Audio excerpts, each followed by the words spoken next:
Olá, pessoal, bem-vindos ao quadro. Nós vimos na primeira aula sobre construção geométrica de imagens nos espelhos esféricos que a imagem formada em um espelho convexo é sempre virtual, direta e menor que o objeto. E eu disse para vocês que no caso dos espelhos côncavos, que a imagem poderá ser alterada dependendo da posição do objeto em relação ao espelho.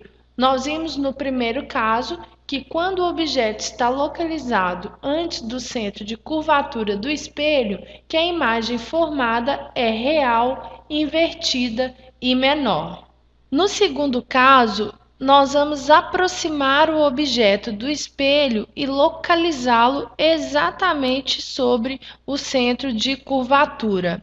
Vocês podem observar que a imagem é formada também a partir do ponto de interseção dos raios de luz refletidos, ou seja, ela é uma imagem real. Ela continua oposta ao objeto em relação ao eixo principal, então ela continua sendo uma imagem invertida. E olha que legal, ela está exatamente sobre o centro de curvatura e é do mesmo tamanho do objeto. Já no segundo caso, vocês percebem que uma das características da imagem foi alterada por causa da alteração da posição do objeto em relação ao espelho. Essa característica é o tamanho da imagem. Vamos novamente aproximar o nosso objeto do espelho, agora localizando esse objeto em um ponto que se encontra entre o centro de curvatura e o foco. A imagem foi novamente formada a partir da interseção dos raios de luz refletidos, ou seja, ela ainda permanece uma imagem real. Ela também permanece do lado oposto do objeto em relação ao eixo principal. Então, essa imagem também continua sendo uma imagem invertida. Mas o tamanho da imagem foi alterado novamente. Agora a imagem tem um tamanho maior que o tamanho do objeto. Então, sempre que o objeto estiver localizado entre o centro e o foco, a imagem será real, invertida e maior. Vamos continuar aproximando o objeto do espelho. Agora eu vou localizá-lo sobre o foco do espelho. Vocês podem ver que os raios de luz que foram refletidos são raios de luz paralelos, ou seja, não haverá interseção dos raios de luz refletidos e também não haverá interseção dos prolongamentos desses raios de luz.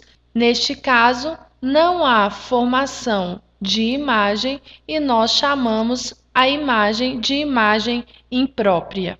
Agora, eu vou aproximar o objeto mais uma vez do espelho, colocando esse objeto em um ponto do eixo principal que está entre o foco e o vértice do espelho. Aqui nós já vemos novamente a formação de uma imagem, porém essa imagem foi formada a partir do ponto de interseção do prolongamento dos raios de luz refletidos. Vocês podem ver que os raios de luz refletidos neste caso são raios de luz divergentes, mas há um ponto de interseção dos prolongamentos desses raios.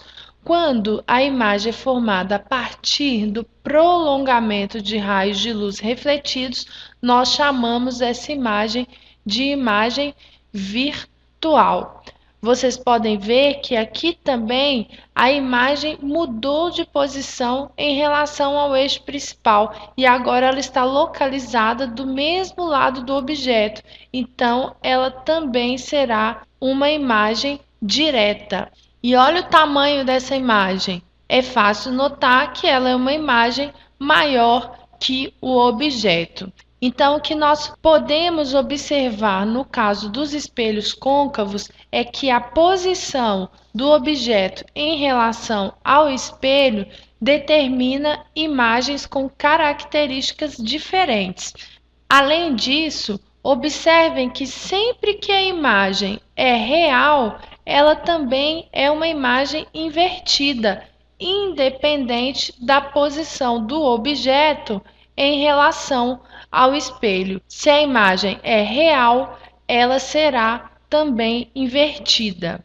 Mas, se a imagem for virtual, ela será uma imagem direta. Não sei se vocês observaram também, mas à medida que nós aproximamos o objeto do espelho, a imagem se afastou dele. Olhem só, no primeiro caso em que o objeto estava antes de ser, a imagem se localizava entre o centro e o foco. No segundo caso, quando o objeto foi aproximado do espelho, a imagem se afastou e está localizada também sobre o centro de curvatura. No terceiro caso, o objeto que agora está entre o centro e o foco, ou seja, mais próximo do espelho, gerou uma imagem localizada em um ponto após o centro de curvatura. Então, à medida que nós aproximamos o objeto, a imagem se afastou até que chegou ao ponto em que ela foi formada do outro lado do espelho. Então, a imagem sempre se desloca no sentido oposto ao sentido do deslocamento do objeto, ok? Espero que vocês tenham compreendido, resolvam exercícios dessa matéria e continuem estudando.